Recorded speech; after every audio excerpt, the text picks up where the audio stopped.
औज़ुबिल्लाहिमिनश्शैतानिर्रजीम बिस्मिल्लाहिर्रहमानिर्रहीम फ़तआलल्लाहुल मालिकुल हक़ वला ताजल बिलकुरानी मिन क़ब्ली अन युक़्सा अलैका वहयुहु वक़ुल रब्बि ज़िदनी इल्मा रब्बि ज़िदनी इल्मा रब्बि ज़िदनी इल्मा। अस्सलामु अलैकुम dear students, second year class में मैं आप सबको खुशामदीद कहती हूँ। सेकंड ईयर के इस्लामियत इलेक्टिव के आज लेक्चर है और मेरे सामने आपकी सेकंड ईयर की किताब पड़ी है इफ़हामुल कुरान वल हदीस, कुरैशी ब्रदर्स की ये किताब है। और लेक्चर्स आपको सुनने के लिए और इसमें से बाकी तैयारी करने के लिए ज़रूरी है कि ये किताब आप ख़रीद लें। इस किताब का सबसे पहले हम सिलेबस देखेंगे कि हमने पूरा सिलेबस क्या है और जो तमाम लेक्चर्स हमने पूरे सिलेबस से लेने हैं वो क्या है। साल दोम की ये जो किताब है इसमें सबसे पहला हिस्सा कुरान पाक पे है, तारफ़ मुताला कुरान पाक है, जिसमें हम नज़ूल वही, तदवीन कुरान, हिफाजत कुरान ये हम पढ़ेंगे। मुताला कुरान का हिस्से में से MCQs और शॉर्ट क्वेश्चन आएंगे। उसके बाद मतन कुरान है। मतन कुरान में सूरह बकरा की पहले 20 रुकू हैं।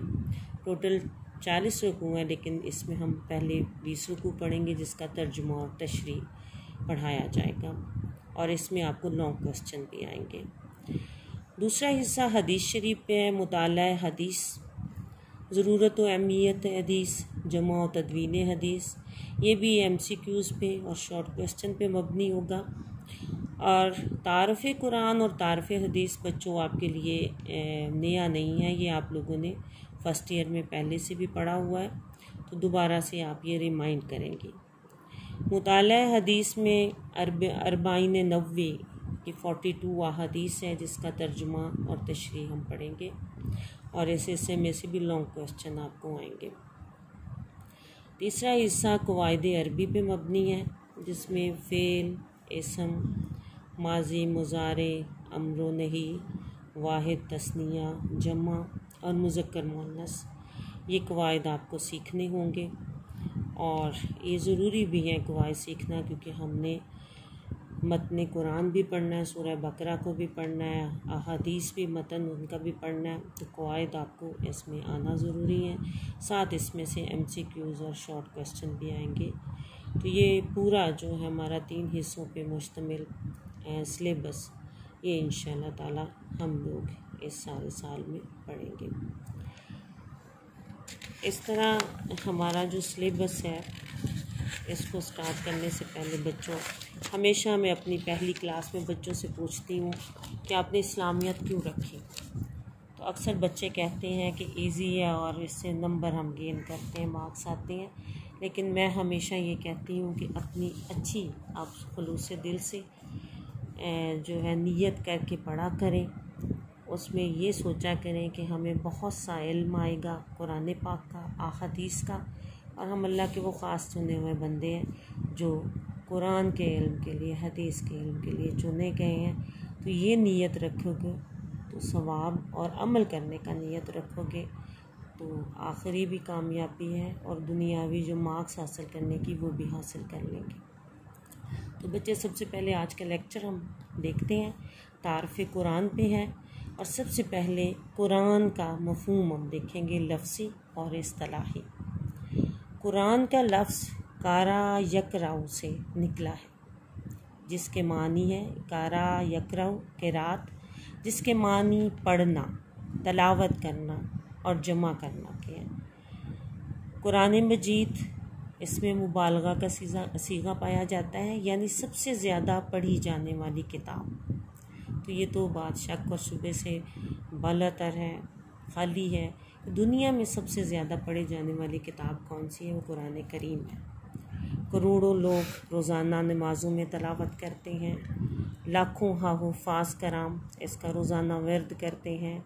तमाम मुसलमान इसके तलावत को अपने लिए नेमत खुदावंदी समझते हैं, सआदत समझते हैं। तो चुनांचे कुरान सबसे ज़्यादा पढ़ी जाने वाली किताब। कहा जाता है कि ईसाइयों की ज़्यादा तादाद है, लेकिन सबसे ज़्यादा जो किताब पढ़ी जाती है वो कुरान करीम है। और कुरान करीम का ख़ुद अल्लाह ताला ने नाम कुरान करीम ही रखा है। इरशाद बारी ताला है सूरह दहर की आयत नंबर 23 है, इन्ना नहनु नज़्ज़लना अलैकल कुरान तंज़ीला, बेशक हमने तुम पर कुरान मजीद को थोड़ा थोड़ा करके नाज़िल किया। तो इससे क्या साबित हुआ कि कुरान का अपना नाम अल्लाह ताला ने कुरान करीम में कुरान से ही पुकारा है। ये तो बच्चों हो गया लफ्ज़ी तर्जुमा। तो इसकी तारीफ़ जो इस्तिलाही मफ़हूम हम देखेंगे तो उसके मुताबिक है कि कुरान करीम वो आखिरी किताब है, ख़ास किताब है जो अल्लाह ताला ने जिब्राईल अलैहिस्सलाम के ज़रिए नबी करीम सल्लल्लाहु अलैहि वसल्लम पे नाज़िल फरमाया। यानी ख़ास अपने पैगंबर पे ख़ास किताब का नज़ूल हुआ जो इंसानियत के लिए मशाल राह है। ये तो हो गया कुरान करीम का तारुफ़। अब इसका आगे जो एक पॉइंट आता है वो नज़ूल कुरान है कि कुरान करीम नाजिल कैसे हुआ, अल्लाह ताला की तरफ से कैसे भेजा गया। तो इसका वाक़या बड़ा आप बचपन से ही पढ़ते आ रहे हो, सुना हुआ है कि नबी पाक सल्लल्लाहु अलैहि वसल्लम जब आप सल्लल्लाहु अलैहि वसल्लम की उम्र मुबारक 40 साल की हुई, आप सल्लल्लाहु अलैहि वसल्लम 41 साल में दाखिल हुए, तो मक्का मुकरमा से बाहर एक गार थी, गार हिरा, उसमें आप जाया करते थे और कई कई दिन वहाँ क़याम भी फरमाया करते थे, गौर व गौस करते थे, मुराक़बे करते थे कि अचानक एक दिन गार की तारीकी रोशनी में बदल गई। क्या हुआ कि गार में जिब्राईल अलैहिस्सलाम जो है वो तशरीफ़ लाए। जिब्राईल अलैहिस्सलाम ज़ाहिर हो गए और क्या कहा, या मोहम्मद इक़रा, है मोहम्मद सल्लल्लाहु अलैहि वसल्लम पढ़ें। आप सल्लल्लाहु अलैहि वसल्लम ने क्या जवाब दिया, क्या फरमाया, माँ आना बकारी, मैं पढ़ना नहीं जानता। जिब्राईल अलैहिस्सलाम ने 3 मरतबा यही कहा। चौथी मरतबा जिब्राईल अलैहिस्सलाम ने आप सल्लल्लाहु अलैहि वसल्लम को पकड़ कर सीने से भेजा, फिर अर्ज़ किया, और वो अर्ज़ क्या किया, सूरह अलग की पहली 5 आयात, बिस्मिल्लाहिर्रहमानिर्रहीम, इक़रा बिस्मि रब्बिकल्लज़ी खलक़, खलक़ल इंसाना मिन अलक़, इक़रा व रब्बुकल अकरम, अल्लज़ी अल्लमा बिल कलम, अल्लमल इंसाना मा लम यअलम। तर्जुमा क्या इसका होगा, पढ़िए अपने रब के नाम से जिसने इंसान को जमे हुए खून से पैदा किया। पढ़िए कि तेरा रब सबसे ज़्यादा इज़्ज़त वाला है, जिसने कलम से इल्म सिखाया, जिसने इंसान को वो सब कुछ सिखाया जो वो नहीं जानता था। वही का नज़ूल हो गया। जिब्राईल अलैहिस्सलाम ने सूरह अलग की इब्तदाई 5 आयात पढ़ी। आप सल्लल्लाहु अलैहि वसल्लम ने वही आयात जो है आयात मुबारका की तिलावत की, वर्द किया। वही का आगाज़ हो गया। आप सल्लल्लाहु अलैहि वसल्लम बहुत घबराए हुए घर तशरीफ़ लाए, जिसमें मुबारक पर कपकपी तारी थी। सबसे पहले तो आपने हज़रत खदीजा अलैहिस्सलाम से फरमाया कि मुझे कंबल उड़ा दो। घबराए हुए थे आप सल्लल्लाहु अलैहि वसल्लम। पहली वही थी, एक मामूल के से हट के वाक़या पेश आया था। जब तबीयत ज़रा संभली तो तब हज़रत खदीजा रज़ी अल्लाह ताला अन्हा को सारा किस्सा, सारा वाक़या सुनाया और ये भी फरमाया कि मुझे अपनी जान का खौफ है। उम्मुल मोमिनीन हज़रत खदीजा रज़ी अल्लाह ताला अन्हा ने तसल्ली दी और कहा कि अल्लाह ताला आप सल्लल्लाहु अलैहि वसल्लम को क्यों मौत देगा, जबकि आप सल्लल्लाहु अलैहि वसल्लम तो यतीमों, बेनवाओं, मुसाफिरों की खिदमत करते हैं। हज़रत खदीजा रज़ी अल्लाह ताला अन्हा अपने चचाज़ाद भाई वर्का बिन नौफल के पास ले गई। वो तौरात के बहुत बड़े आलम थे। उन्होंने ये सारा वाक़या सुना तो वो उसी वक्त बोले कि ये तो वही फ़रिश्ता है जो इससे पहले हज़रत मूसा अलैहिस्सलाम के पास आया था। यानी वो जान गए नबूवत का राज कि आप ही वो नबी पैगम्बर अल्लाह ताला की तरफ से भेजे गए। और फिर ये भी फरमाया, एक पेशीन गोई कर दी थी कि मुझे यकीन है मक्का वाले आप सल्लल्लाहु अलैहि वसल्लम को अपने शहर से निकाल देंगे। अगर मैं उस वक्त तक ज़िंदा रहा तो आप सल्लल्लाहु अलैहि वसल्लम का साथ दूँगा। तो बच्चों, ये पेशीन गोई कौन सी थी? ये हिजरत मदीना की थी और वाकई वो आलिम थे और उन्होंने जान लिया कि आप नबी बरहक हैं। तो इस तरह ये वही के पहले नाज़िल होने की 5 आयत का वाक़या है। उस वक्त से आहिस्ता आहिस्ता कुरान पाक आप सल्लल्लाहु अलैहि वसल्लम पर नाज़िल होना शुरू हुआ। कभी हालात व वाक़यात के मुताबिक 1 आयत नाज़िल हो जाती, कभी 2 आयत, कभी 3, कभी 10 नाज़िल हुई, यहाँ तक कि रसूलुल्लाह सल्लल्लाहु अलैहि वसल्लम पर तकरीबन 23 साल के अरसा में और आपकी उम्र मुबारक 63 बरस थी, कुरान पाक का नुज़ूल मुकम्मल हुआ। ये तो इब्तदाई आप सल्लल्लाहु अलैहि वसल्लम पे नुज़ूल के वाक़यात का बयान मैं आपको बता रही हूँ, और इससे पहले आपने सुना हुआ भी है, ये भी आपको रिकॉल हुआ होगा, रिमाइंड हुआ होगा। और इसमें आपने सूरह अलक की पहली आयत को याद ज़रूर रखना है कि पहली कौन सी हैं, और इनका तर्जुमा भी ज़रूर याद रखना है। और इसमें से MCQs आपको आ सकते हैं और आपको शॉर्ट क्वेश्चन आ सकते हैं। इसके बाद थोड़ा सा हम ये भी देख सकते हैं कि आखिरी आयत जो है और नुज़ूल कुरान के जब इख्तिताम का वक्त आया तो वो कौन सा था, तो वो यहाँ पे यही पॉइंट है कि हज्जतुल विदा के मौका पे मिल गया इशारा कि अब दीन मुकम्मल हो चुका है। सन 10 हिजरी का वाक़या है। तब तक तमाम अरब जो है जज़ीरा अरब इस्लाम कबूल कर चुका था। आप सल्लल्लाहु अलैहि वसल्लम ने हज का ऐलान फरमाया तो तमाम जो फ़र्ज़ंदान तौहीद हैं आपके ऐलान पे लब्बैक की, और तकरीबन कहते हैं कि इस हज पे मुसलमानों का सैलाब उमड़ आया और तकरीबन 1.25 लाख फ़र्ज़ंदान इस्लाम ने इसमें शमूलियत की। हज के मौका पे 9 ज़िलहज्जा को आप सल्लल्लाहु अलैहि वसल्लम अपनी ऊँटनी पे सवार होकर अरफात के मैदान में खुतबा दिया था। उसको खुतबा हज्जतुल विदा कहते हैं।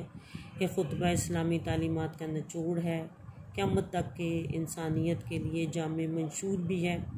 उस वक्त आप सल्लल्लाहु अलैहि वसल्लम ने सहाबा कराम रज़ी अल्लाह ताला अन्हुम को मुखातिब करके फ़रमाया था, अला अल बलगतु, ए लोगों क्या मैंने अल्लाह का पैगाम तुम तक पहुँचा दिया? तो तब तमाम लोगों ने जवाब दिया नाम, यानी आप सल्लल्लाहु अलैहि वसल्लम ने रिसालत पहुँचा दी, अमानत का हक़ अदा कर दिया, उम्मत की खैर खाही का हक़ अदा कर दिया।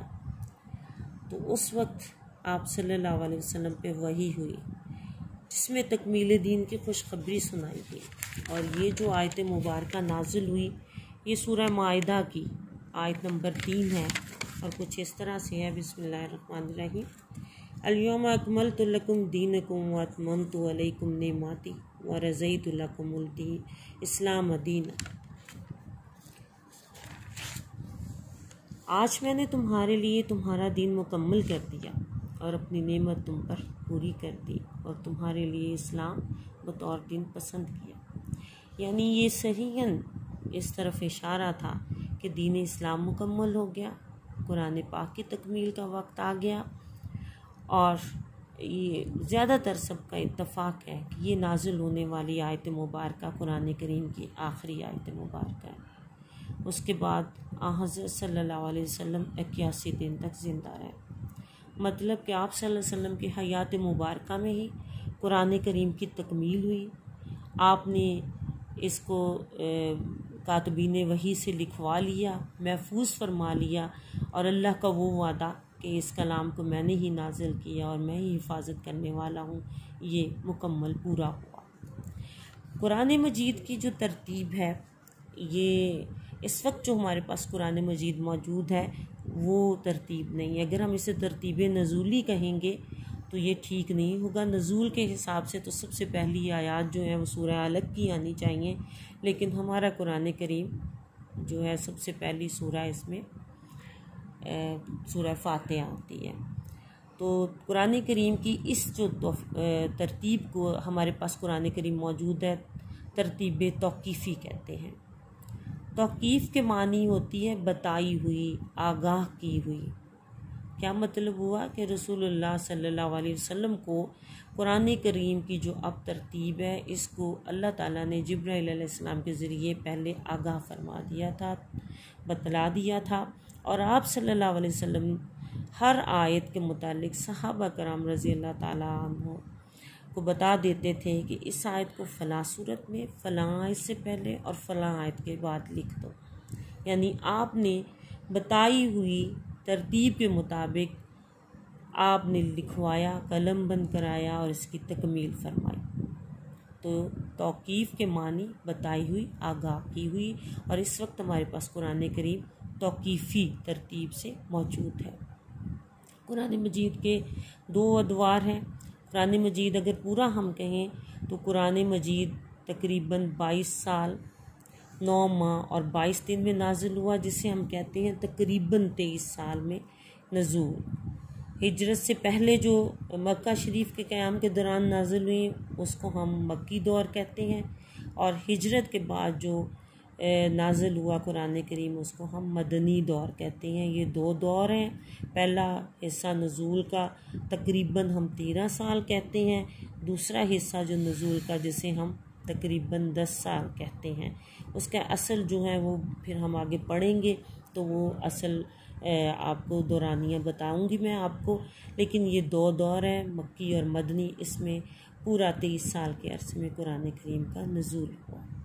तो यहाँ तक बच्चों आज हम पढ़ते हैं, और आप लोगों ने तमाम जो आज लेक्चर सुना है उसके MCQs के लिहाज से भी और शॉर्ट क्वेश्चन के लिहाज से भी याद रखना है। और जो मैं आगे आपको लेक्चर अगला दूंगी उसमें पहले क्वेश्चन करके फिर मैं आपका अगला स्टार्ट करूंगी। इसलिए मैं उम्मीद करती हूँ कि आप अपनी बुक्स लेके पढ़ना शुरू कर देंगे। हालात बच्चों जैसे भी हैं वो इंशाल्लाह दुरुस्त अच्छे हो जाते हैं। आप लोग अपने घरों में हिफ्ज़ व अमान के साथ रहें। अल्लाह ताला आपकी फैमिलीज़ को भी हिफ्ज़ व अमान में रखे। मुकम्मल सेहत के साथ अपनी पढ़ाई पे तवज्जो दीजिए।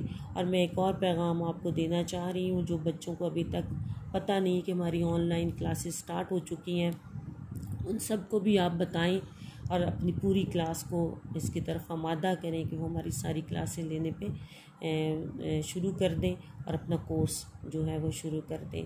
अल्लाह ताला आपको अपनी हिफाजत में रखे। अल्लाह ताला आपका हामी नासिर। अल्लाह हाफ़िज़।